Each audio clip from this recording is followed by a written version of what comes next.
Nightie, তুই এই কোটিপতি বিপুল দাসের একমাত্র মেয়ে, তোকে আমি রাজপুত্রের সাথে বিয়ে দেবো। না বাবা, আমি কলেজে একটা ছেলেকে ভালোবাসি।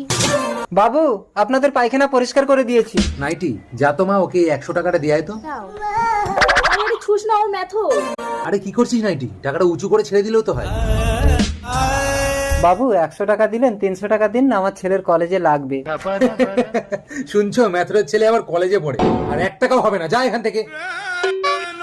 এই ঘটি, এখানে একটু জল দিয়ে ধুয়ে দিস তো। নাইটি, তুই যে ছেলেটাকে ভালোবাসিস তাদের অবস্থা কেমন? জানি না বাবা। এক্ষুনি ছেলেটাকে আসতে বলতো। ঠিক আছে। নাইটি, সত্যি তোমার বাবা ডেকেছে আমাকে? আমি এক্ষুনি আসছি।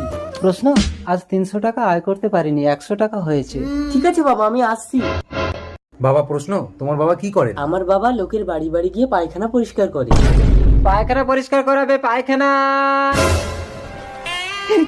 আমার ছেলেকে কে মারলো? প্রশ্ন, কথা বল খোকা।